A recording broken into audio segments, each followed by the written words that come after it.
nascido do alto das mãos de Jesus, percorre o espaço e vem à terra fazer-se mensagem.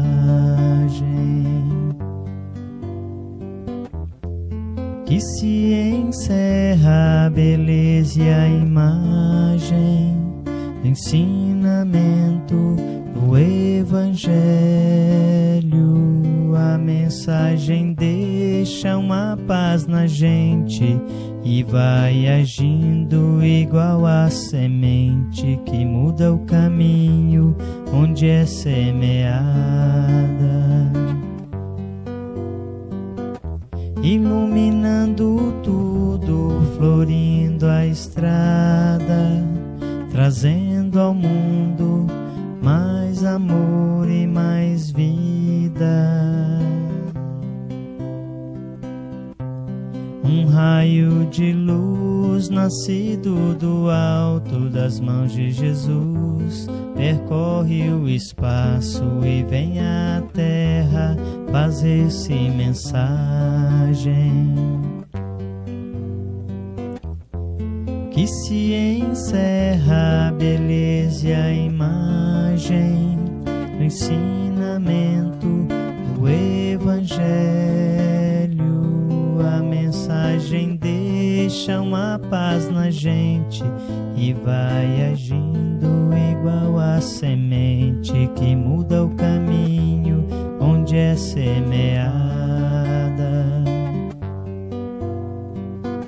iluminando tudo, florindo a estrada, trazendo ao mundo mais amor e mais vida.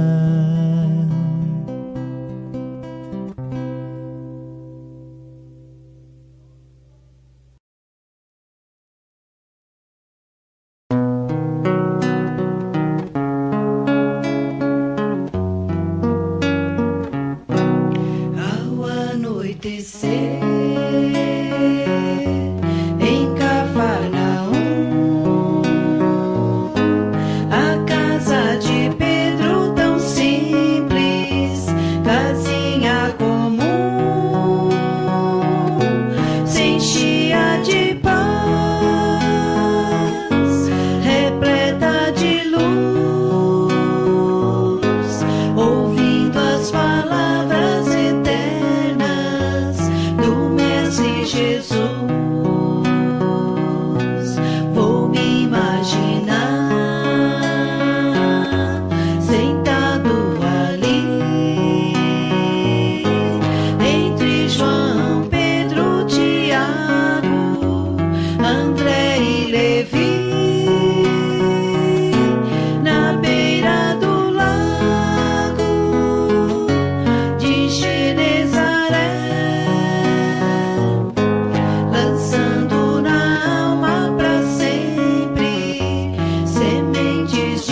alegria de ser e continuar muito além do infinito, amparando os aflitos, implorando ao Senhor. Pai,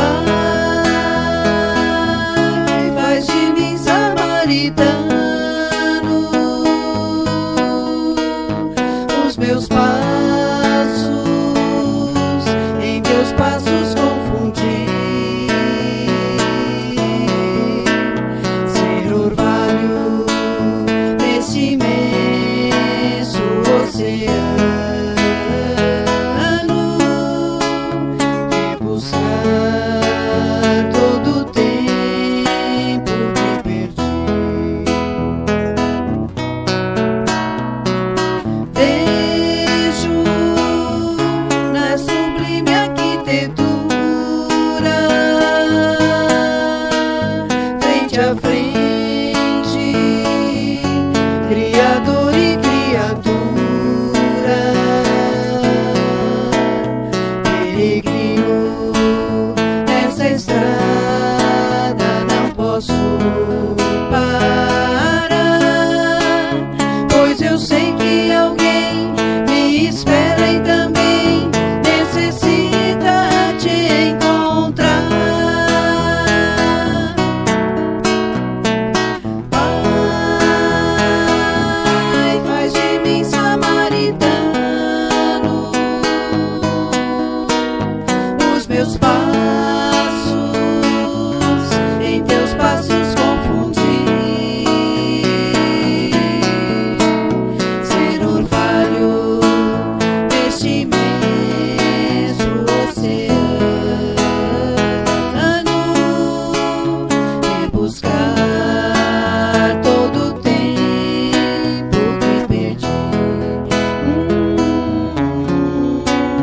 e buscar todo o tempo que perdi.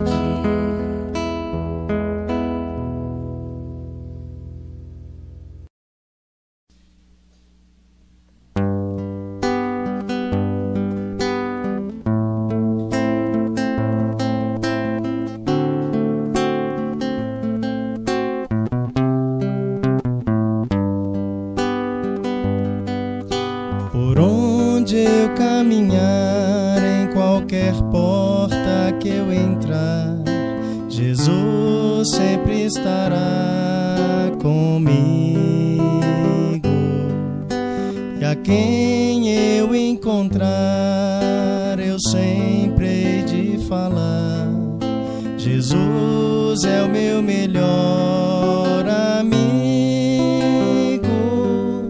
Jesus, eu quero estar sempre contigo.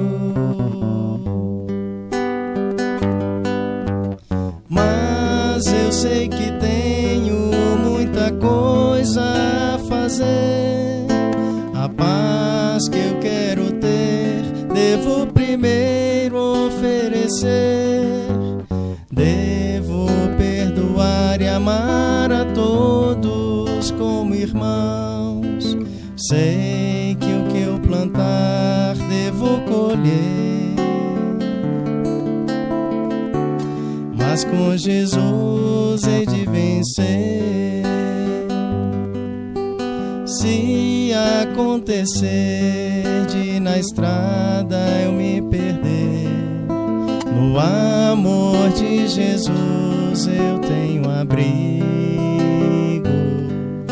As nuvens passarão e por mais densa a escuridão, o sol há de aquecer o meu sorriso.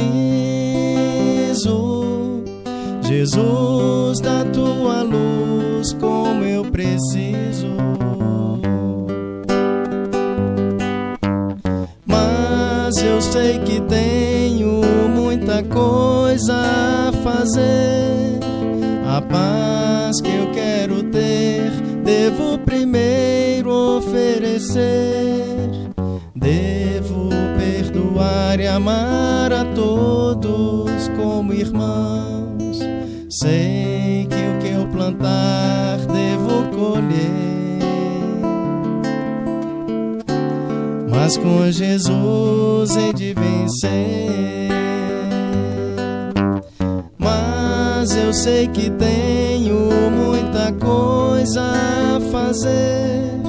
A paz que eu quero ter, devo primeiro oferecer. Devo perdoar e amar a todos como irmãos. Sei que o que eu plantar devo colher, mas com Jesus hei de vencer. Mas com Jesus hei de vencer.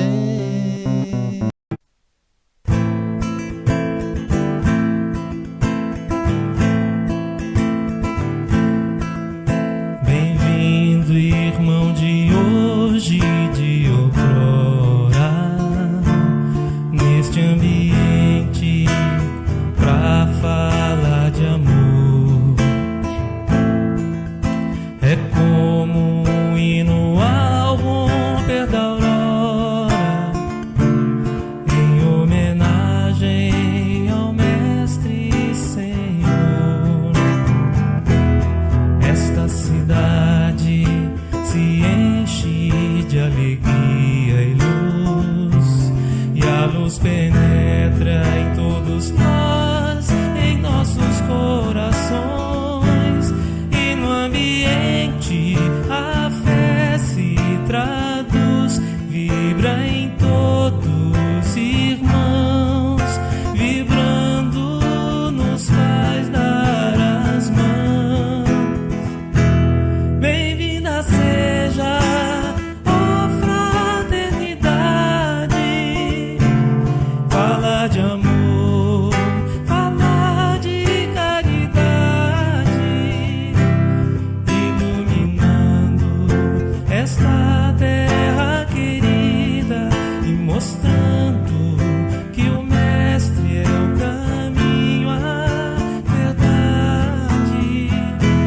Bem-vinda seja, ó fraternidade, fala de amor, fala de caridade, iluminando esta terra querida e mostrando que o Mestre é o caminho, a verdade e a vida.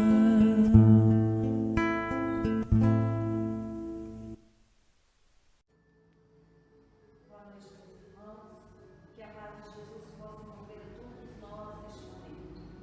Convidamos a todos os companheiros para que possamos, nesse instante, tranquilizarmos, serenarmos o nosso coração e procurarmos nos lembrar da figura de Jesus, a figura doce do Mestre, que vem sempre nos auxiliar e nos acalmar. Hoje é dia do tratamento espiritual. Fechemos os nossos olhos, respiremos profundamente. Jesus querido, aqui nós nos encontramos, Senhor, em Teu nome. Confiamos na Tua presença e no Teu amparo.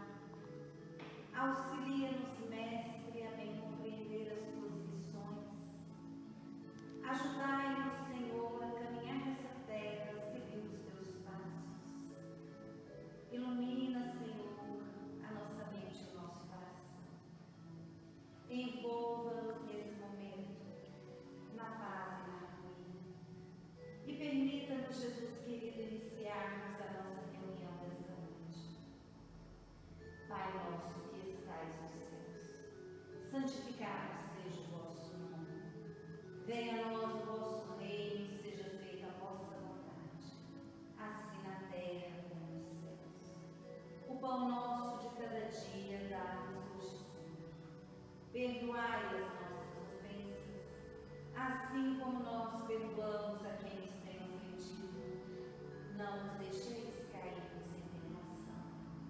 mas livrai-nos de todo mal.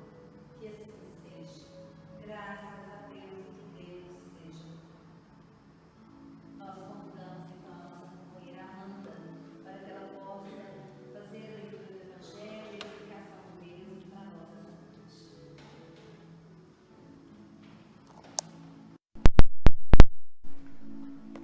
Boa noite a todos. Para dar início, a gente vai fazer a leitura do capítulo 10, item 4, bem-aventurados aqueles que são misericordiosos, perdoai para que Deus vos perdoe. A misericórdia é complemento da doçura, porque aquele que não é misericordioso não saberia ser brando e pacífico. Ela consiste no esquecimento e no perdão das ofensas. O ódio e o rancor denotam uma alma sem elevação, sem grandeza. O esquecimento das ofensas é próprio da alma elevada, que está acima dos insultos que se lhe pode dirigir. Uma é sempre ansiosa, de uma suscetibilidade desconfiada e cheia de fel. A outra é calma, cheia de mansuetude e de caridade. Ai daquele que diz: eu nunca perdoarei, porque se não for condenado pelos homens, sê-lo-á certamente por Deus. Com que direito reclamará o perdão das suas próprias faltas, se ele mesmo não perdoa as dos outros? Jesus nos ensina que a misericórdia não deve ter limites. Quando diz para perdoar ao seu irmão, não 7 vezes, mas 70 vezes 7. Mas há 2 maneiras bem diferentes de perdoar. Uma grande, nobre, verdadeiramente generosa, sem segunda intenção, que poupa com delicadeza o amor próprio e a suscetibilidade do adversário, tivesse mesmo este último toda a culpa. A segunda, pela qual o ofendido, ou aquele que acredita sê-lo, impõe ao outro condições humilhantes e faz sentir o peso de um perdão que irrita, em lugar de acalmar. Se estende a mão, não é com benevolência, mas com ostentação, a fim de poder dizer a todo mundo: vede quanto sou generoso? Em tais circunstâncias, é impossível que a reconciliação seja sincera de parte a parte. Não, nisso não há generosidade, mas um modo de satisfazer o orgulho. Em toda contenda, aquele que se mostre mais conciliador, que prove mais desinteresse, caridade e verdadeira grandeza da alma, conquistará sempre a simpatia das pessoas imparciais. Que assim seja. Eu gosto de lembrar que na quarta-feira não é reunião pública, é dia de tratamento e a gente estuda junto. Reunião pública é às terças-feiras, onde os palestrantes dão palestra. Por isso, hoje a gente vai estudar junto sobre perdão em família. Então, aqui no primeiro slide, foi a leitura que a gente fez da misericordiosa e a gente vai falar mais um pouquinho mais à frente. Maneiras de perdoar. Perdoar, a gente já sabe o que é. A gente escuta falar sobre o perdão sucessivas vezes, todos os dias. Inclusive, na leitura do Evangelho, a gente viu e a gente sabe, a gente escuta que perdoar é 7 vezes 7, 70 vezes 7. Então, na verdade, o perdão, assim como várias outras práticas e mais, ele é recorrente. A gente precisa perdoar todos os dias. Todos os dias nos acontecem situações nas quais somos provados e precisamos perdoar. Então, não adianta termos a ilusão que se eu perdoei hoje aquele que me ofendeu, amanhã ele não vai me ofender novamente. Provavelmente e muito certamente nós seremos ofendidos inúmeras vezes pelas mesmas pessoas e nós teremos que perdoar. Então, por incrível que pareça, o perdão ele não se encerra. A gente não perdoa e fim da história. O perdão é um exercício constante. Pode parecer frustrante, porque muitas vezes a maioria de nós, principalmente pessoas práticas, elas gostam de resoluções. A gente gosta de fazer algo, resolver e colocar um ponto final, não é? Acordar no outro dia com uma nova história. Mas nós sabemos que nós estamos dentro da nossa família por razões de encarnações anteriores. Nós viemos resgatar. Então, provavelmente, nós não colocaremos um ponto final naquelas problemáticas do dia a dia. Todos os dias pela manhã, nós seremos provados naqueles mesmos problemas, para que a gente possa perdoar e para que a gente possa desenvolver. Certo? Então, quais são as maneiras de perdoar? O perdão verdadeiro, o perdão cristão, é aquele que lança um véu sobre o passado. Esse, o único que se satisfaz com as aparências. Ele sonda o recesso do coração e os mais secretos pensamentos. Ninguém se lhe impõe por meio de vãs palavras e de simulacros. O esquecimento completo e absoluto das ofensas é peculiar às grandes almas. O rancor é sempre sinal de baixeza e de inferioridade. Não ouvideis que o verdadeiro perdão se reconhece muito mais pelos atos do que pelas palavras. O primeiro ponto que eu gostaria de destacar aqui, nessa leitura, é a questão de que perdoar, ser esquecer, isso só fica para os grandes seres. Nós não esqueceremos. Nós ainda não estamos evoluídos a esse ponto. Nós vamos nos lembrar do ofensor, da ofensa. Qual que é o exercício que nós temos que fazer então, já que a gente vai se lembrar? Concorda? A gente não esquece, nós não vamos esquecer. Chico Xavier esquecia. Diz que às vezes alguém pergunta, Chico, como é que você perdoou tal episódio? Ele fala, eu fui ofendido. Ele nem sabia que tinha sido ofendido, ele nem percebia. E se nós percebemos a ofensa, com certeza nós não a esqueceremos. Mas isso não é perdoar. Diz Rossandro que esquecer quem nos ofendeu é amnésia. Perdão é outra coisa. E aí, para a gente fazer o exercício e para a gente lembrar de uma história muito interessante, nós do Instituto Esclarecimento e Família estamos estudando o livro Memórias do Padre Germano. Eu não sei se todos vocês já tiveram a oportunidade de ler, não vou contar detalhes para não dar spoiler, vou dar um micro spoiler, porque eu vou contar de um capítulo. E sumarizando, o Padre Germano foi um padre que viveu na França e aos 5 anos de idade ele foi expulso de casa pelo pai especificamente. Mas antes disso ele não tinha recordação nenhuma da figura paterna, só da figura materna. Mas ele e a mãe não tinham nenhuma relação de carinho, a mãe não tratava ele com cuidado, ele não se lembrava nem de chamar a mãe por mãe. Era simplesmente a figura feminina que deu luz a ele. E aí, aos 5 anos, ele se recorda, e ele nos relata no livro, que o pai diz que filho de pobre, com 5 anos, já precisa ganhar a vida, e manda ele para fora de casa. E aí ele relata que ficou muito satisfeito e muito aliviado quando saiu de casa, porque a casa dele era uma casa muito conturbada e ele não sentia a paz dentro do lar. E aí ele foi viver junto aos pescadores e aos 7 anos, e durante esse tempo que ele viveu com os pescadores, ele fazia entregas no mosteiro de peixe. E todas as vezes que ele ia ao mosteiro, ele ficava muito interessado quando ele via livros. Ele via as pessoas lendo, ele via a biblioteca, ele ficava muito curioso. E nisso ele ficava, imagina uma criança de 7 anos, dentro do mosteiro, corredor comprido, várias salinhas, sempre que ele passava, ele ficava observando. E certa feita, nos conta a história do livro, que um dos padres identificou que ele estava ali e falou, garoto, eu estou reparando que você tem observado a gente ler e que você vem aqui com frequência, eu vou cuidar de você. E aí esse padre, e todos esses padres, na verdade, esse mosteiro, passou a partir de então a criar o padre. E ele cresceu e virou padre, não teve escolha, Ele cresceu ali e se transformou. E aí, depois de um tempo, quando ele, enfim, foi assumir uma comunidade, ele ficou em uma comunidade por certo tempo, e ele não sentia pertencimento nessa comunidade, e aí ele saiu caminhando, diz que sem destino, e em algum momento encontrou uma comunidade que ele se sentia pertencente. E aí ele viveu nessa vila por mais ou menos 37 anos. Ele era uma pessoa extremamente admirada e respeitada na vila. Todas as pessoas da vila procuravam o padre para desabafar, para confessar, para pedir conselho. E o padre era visto como um verdadeiro santo.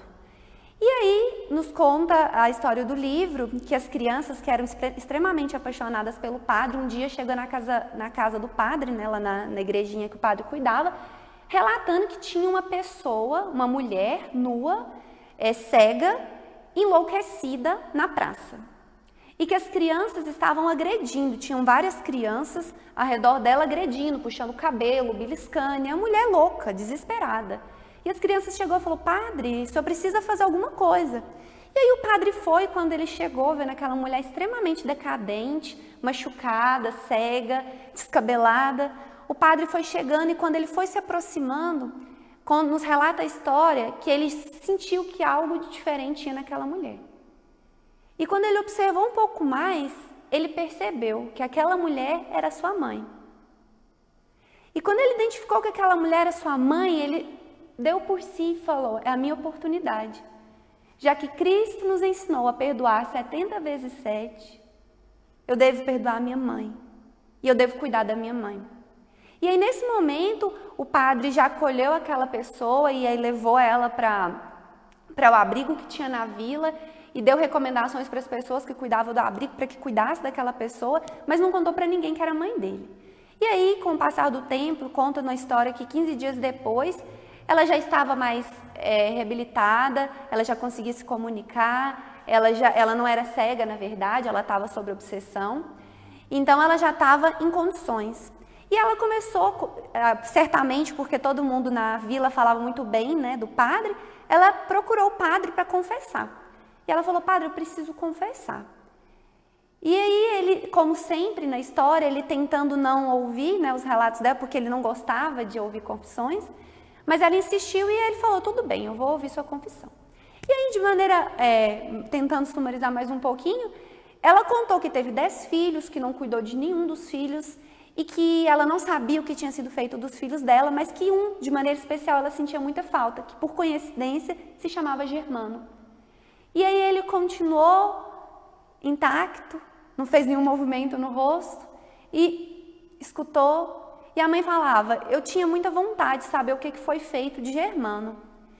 E aí ele continuou ali e pensando o que ele poderia fazer, porque ele tinha muito medo de, ao relatar que ele era o filho dela, que ela ficasse constrangida.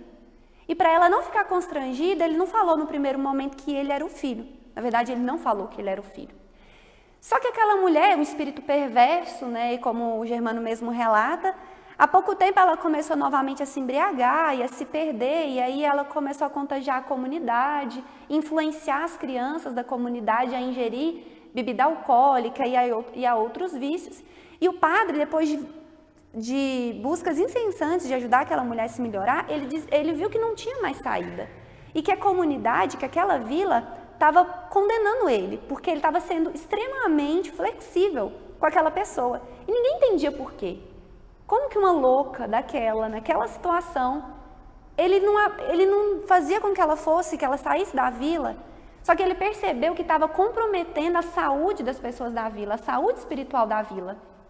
E aí ele inclusive diz, aquela passagem do Evangelho, que se a sua mão te leva ao pecado, atira a sua mão, corta a sua mão. Se seu pé te leva a pecar, tira seu pé. E ele disse que naquele momento ele teria que cortar a mãe, porque ela levava ele a pecar. E aí ele pediu para as pessoas daquela comunidade que levassem ela para uma casa de saúde, para um manicômio. E aí, com muita dor no coração, Germano abriu mão da mãe, mas ele relata que ele amava extremamente aquela mãe. Porque apesar de qualquer coisa, simplesmente o fato da mãe ter dado a luz a ele era motivo para que ele respeitasse, admirasse ela para o resto da vida. Então, nada que ela fizesse, ele acreditava naquele momento que ele deveria perdoar, porque ela não precisava ser perdoada. Ela não havia pecado. Naquele momento ele entendeu que a mãe dele não tinha pecado contra ele, que ao contrário, ela tinha dado a vida e que ele deveria render graças para ela eternamente. Então, Germano nos traz uma história muito profunda que nos faz refletir. Como nós perdoamos? Por atos ou por palavras? Ninguém precisa falar. Em momento nenhum ele disse para aquela mãe que ele perdoou. Ele disse para a mãe dele que ele perdoou, mas ele perdoou, porque ele teve a atitude de perdão. Se dependesse tão somente dele, e se isso não afetasse a vida daquela comunidade, daquela vila, ele permaneceria cuidando da mãe, passando por cima de quantas falhas ela cometesse. Então fica uma dica de como perdoar através das atitudes. Reconciliação com os adversários. E hoje eu só vou contar a história. Eu acredito que a maioria de vocês já tenham assistido o filme do Divaldo, Mensageiro da Paz. E é uma história maravilhosa que nos ensina sobre a reconciliação com os adversários. Porque, vamos ler esse trechinho e aí a gente fala um pouco sobre.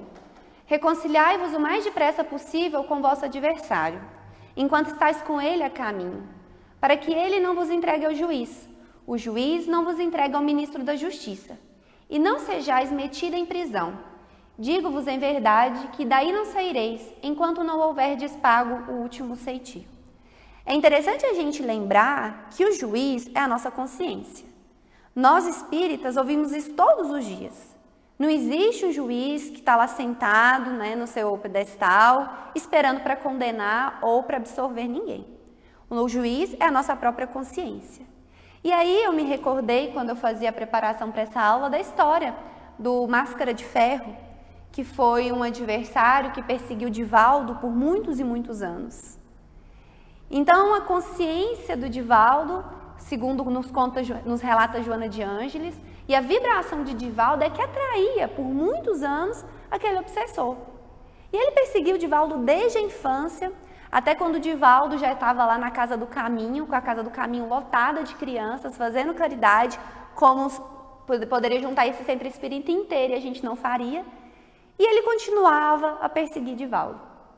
E aí, certa vez, a Casa do Caminho estava cheia de crianças, já não cabia mais ninguém, não tinha mais leito, não tinha mais berço. E deixam uma criança na porta da Casa do Caminho. E aí, um amigo do Divaldo, que ajudava ele na Casa do Caminho, Nilson, quando ele vê aquela criança, ele fala: Divaldo, mas não tem mais condição, não cabe mais criança nessa casa.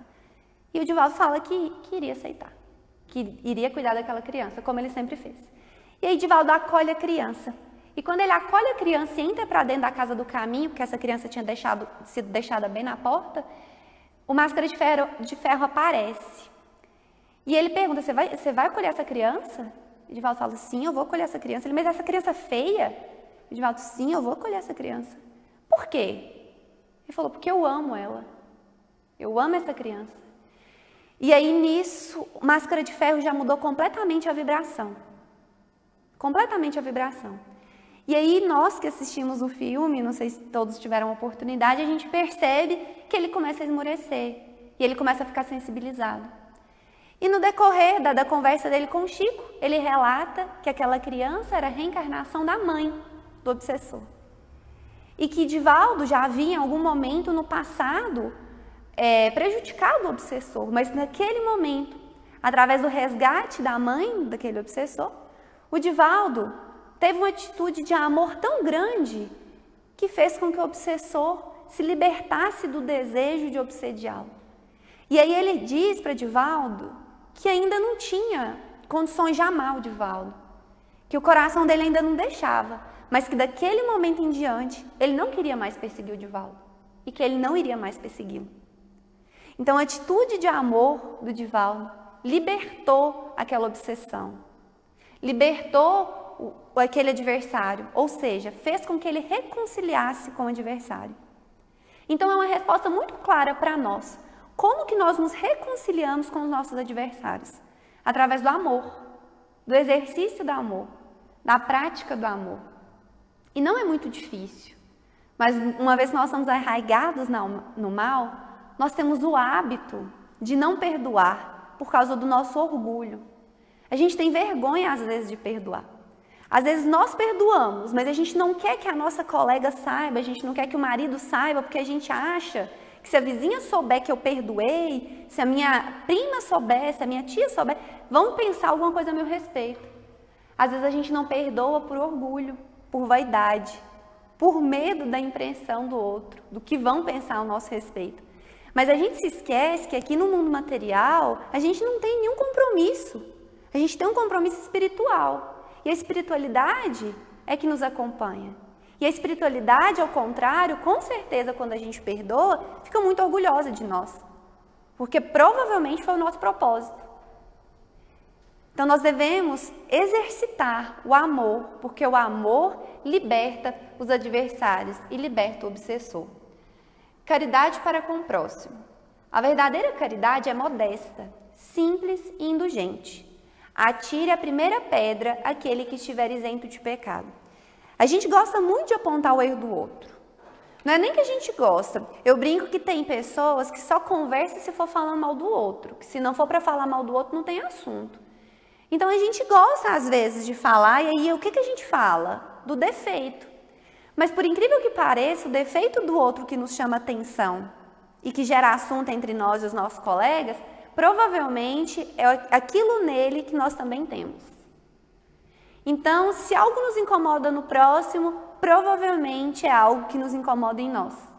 E por orgulho ou vaidade, a gente não tem coragem de assumir. Então, antes da gente fazer o comentário, mais à frente a gente vai falar um pouco sobre indulgência, sobre os pontos do outro que nos chama atenção, façamos uma reflexão sobre qual a semelhança do outro conosco. O que no outro que nós estamos identificando em nós? O que me incomoda tanto no outro? Por quê? Provavelmente existe algo muito semelhante em nós. O que é perdoar? Acho que eu dei alguns relatos aqui de como perdoar, exercícios de perdão, exemplos de pessoas que souberam de fato perdoar. Então, o que é perdoar? Perdoai aos vossos irmãos, como precisais que vos perdoem. Se seus atos pessoalmente vos prejudicaram, mais um motivo aí tendes para serdes indulgentes. Porquanto o mérito do perdão é proporcionado à gravidade do mal. Vamos parar aqui. Quando a gente está estudando com a turma, aqui na salinha, eu sempre falo que quando você passa na rua, esbarra em alguém e pede desculpa, isso não é perdoar. Porque não te machucou, não machucou o outro, isso aí nada mais é que seguir o fluxo natural das coisas. É seguir uma convenção social, porque não machucou. Então, esse tipo de perdão não vai fazer diferença nenhuma na sua vida. Agora, como que é perdoar? Como que nós perdoamos? É quando ofende de fato, é quando dói de fato. Se não doer, não vai fazer diferença, não vai contribuir com o seu progresso. Vai contribuir com o seu progresso e vai ser de fato perdão se estiver doendo muito. E mesmo assim, você querer o bem do outro. Se o outro te machucou demais e mesmo assim você deseja que tudo aquilo que ele te fez não aconteça com ele, que aconteça diferente, que ele seja feliz. Se a pessoa te prejudicou no seu trabalho, se ela fez com que você fosse demitido e você tem coragem de fazer uma prece para que essa pessoa seja promovida, para que ela continue tendo sucesso no emprego. Se a pessoa te prejudicou no seu relacionamento conjugal, que você faça prece para que ela tenha um relacionamento conjugal promissor. Para aquela que te roubou, para a pessoa que te roubou, para o ladrão, para que ele encontre um emprego, para que ele não precise continuar roubando. E por aí vai. É quando dói de fato. A atitude de amor, através da prece, é que vai conseguir nos libertar.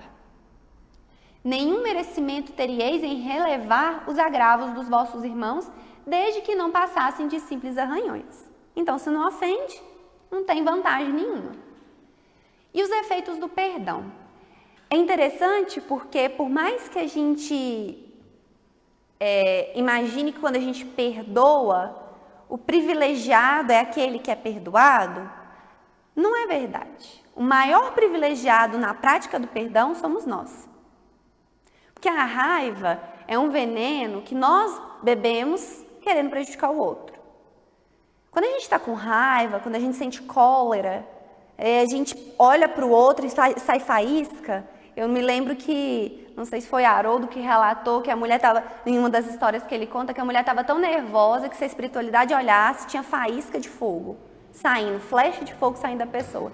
E às vezes a gente sente tanta raiva da pessoa, a gente sente um sentimento tão ruim, que a impressão que a gente tem é que se a espiritualidade observar a gente naquele momento tem flechinha de fogo saindo de nós em direção à pessoa. Então, quando a gente sente isso, o maior mal está dentro de nós. Os maiores prejudicados somos nós. Muitas vezes a pessoa que nós deveríamos perdoar, ela está bem, ela está feliz, ela está com a sintonia elevada, ela está em prece, mas nós não. Nós estamos com a vibração baixa. Então, o efeito do perdão, ele é muito mais efetivo e ele ajuda muito mais quem está perdoando do que o perdoado. Então, quando a gente não pratica o perdão, a gente carrega essa mágoa, e a Nara vai poder falar melhor sobre isso, porque ela é médica, ela leva doenças do corpo físico. Porque ela contamina o nosso perispírito, ela obscurece o nosso perispírito ao ponto de nos causar câncer, por exemplo. Além dos sintomas da depressão que a gente já falou nas últimas aulas. Tanto quanto não deves conservar detritos, infecções no vaso orgânico, não mantenhas aversão e rancor na própria alma. Então é bem isso que a gente falou. Ninguém fica sujo 5 dias, nem no frio, né? Dorme às vezes, vem de banho, né, Carla? Mas não fica muitos dias sujo não, porque traz doença para o corpo físico. Quantos dias nós estamos dormindo com a nossa alma suja? Sem prece, sem perdão. A gente não deveria deixar para amanhã o perdão que a gente deveria praticar hoje. Se a gente não está podendo encontrar, se está com mágoa de alguém, se ofendeu alguém, porque hoje, quando a gente terminar aqui o estudo, a gente não manda uma mensagem pedindo perdão, mandando conforto, lembrando a pessoa que ela é importante para nós, dizendo que nós estamos arrependidos, praticando a humildade, porque pedir perdão é prática constante de humildade. Perdoa a quantos te aborreçam, perdoa a quantos te firam. Perdoa agora, hoje e amanhã, incondicionalmente.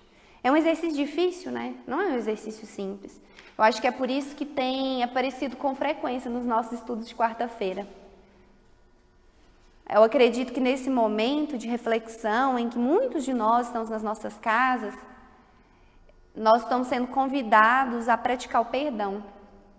Com certeza, a praticar o amor, a praticar tanta coisa, mas a praticar o perdão. A nos perdoar também. Porque às vezes a gente se condena demais, a gente se persegue demais, a gente se cobra demais.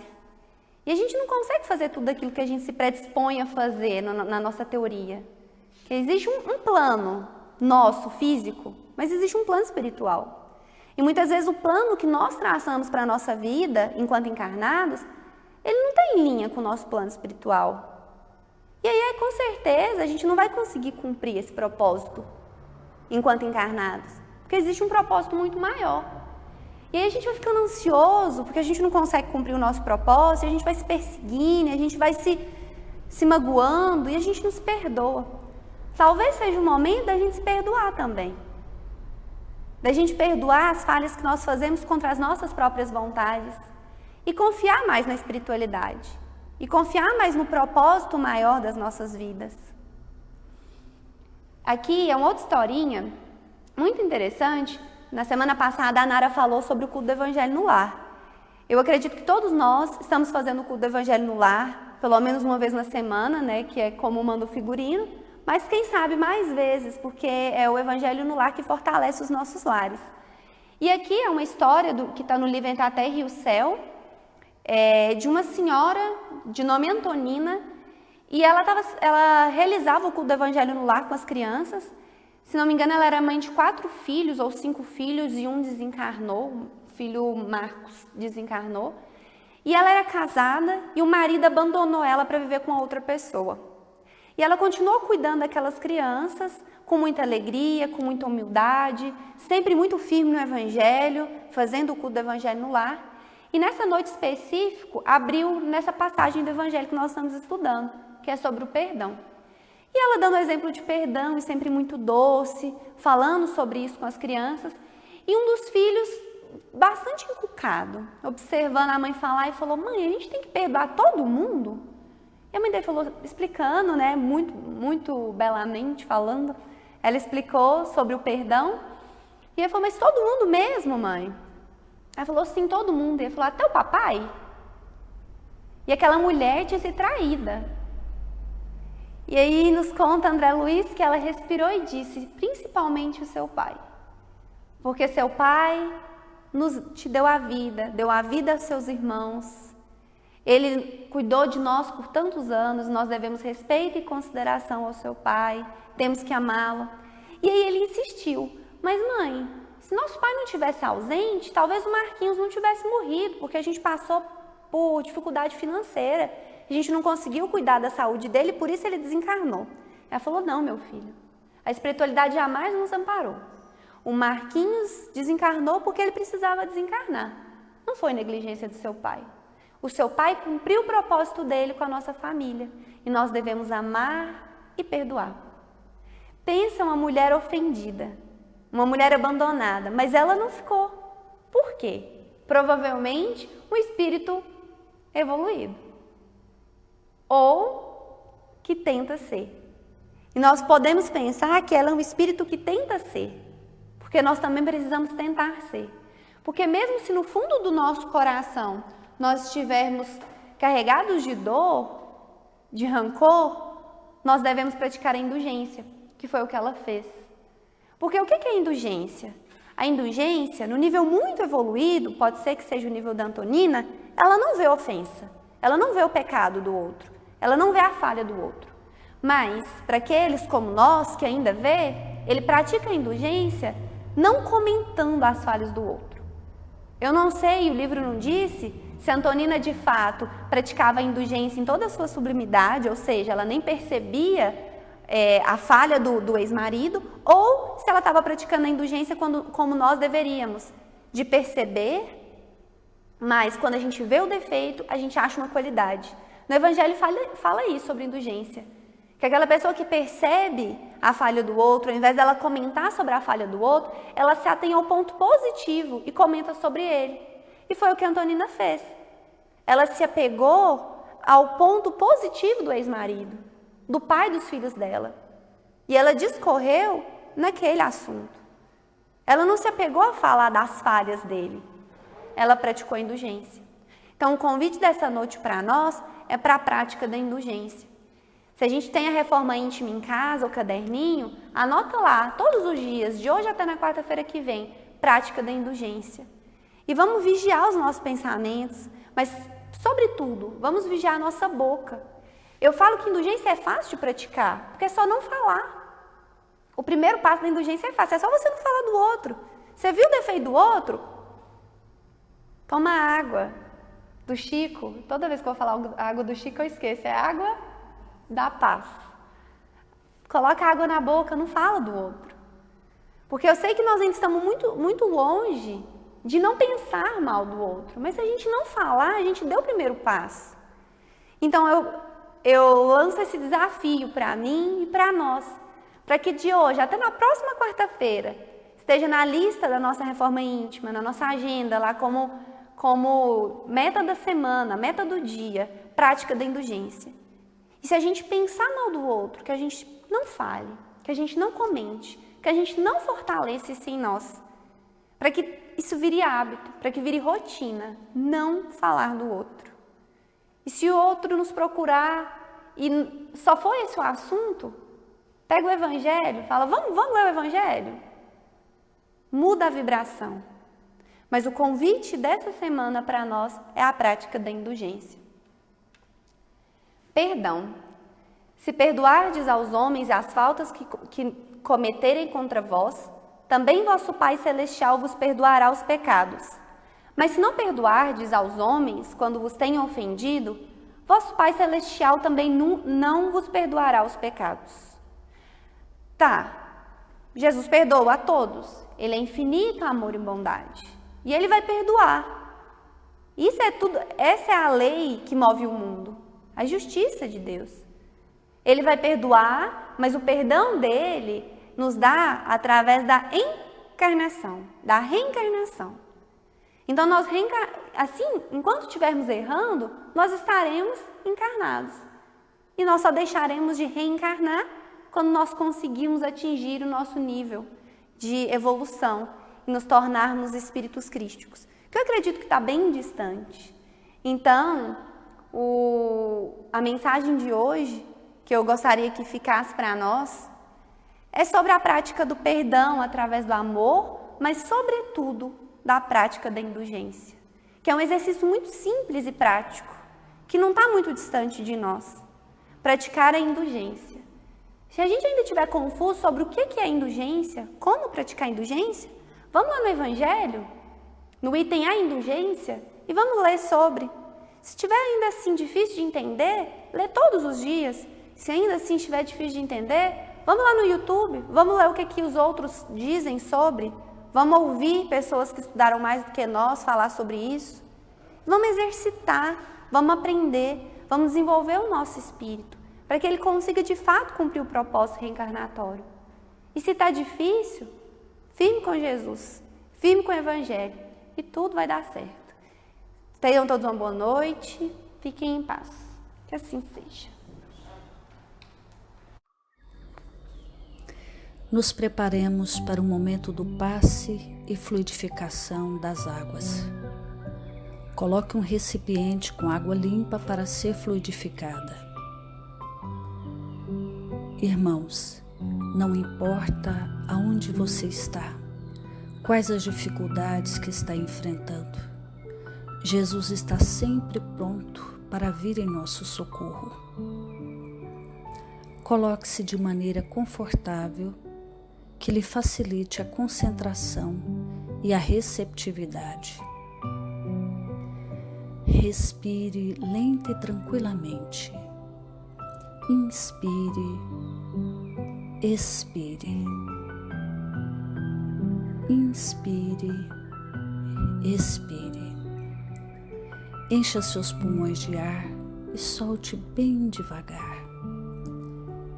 Deixe que energias de tranquilidade e paz penetrem seus pulmões, circulem por todo o corpo.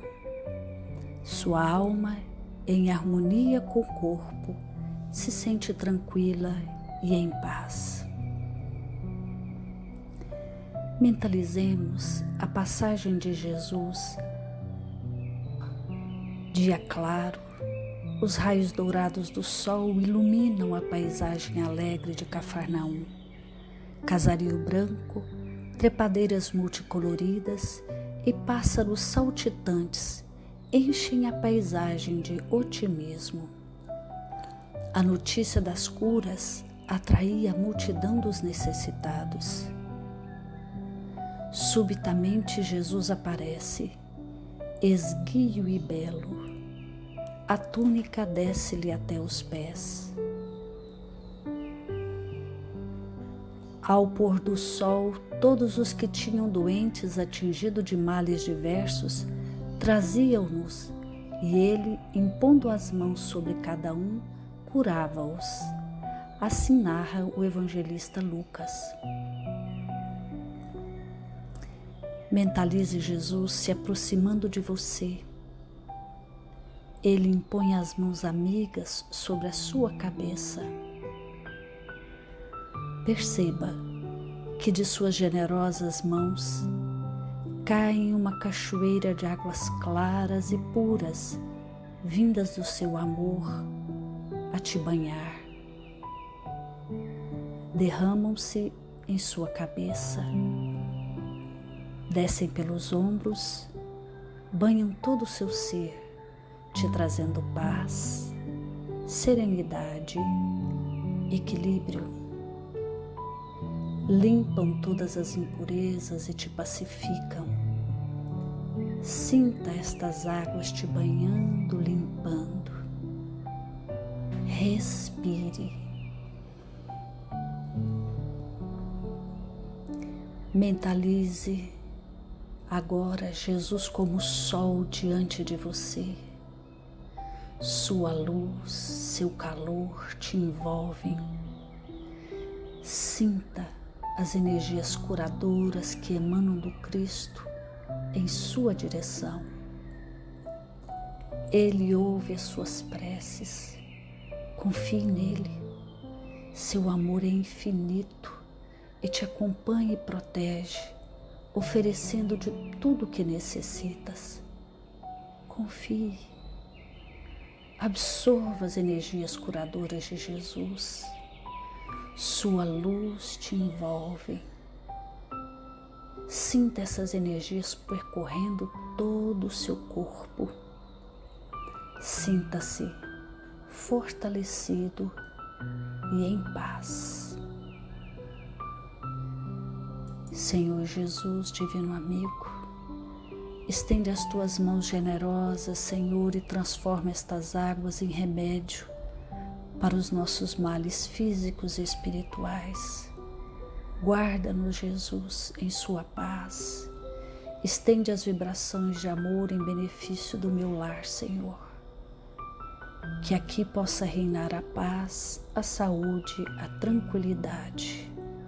Nós lhe rendemos graças, Jesus. Fica conosco hoje e sempre. Graças a Deus. Faça uso da água fluidificada.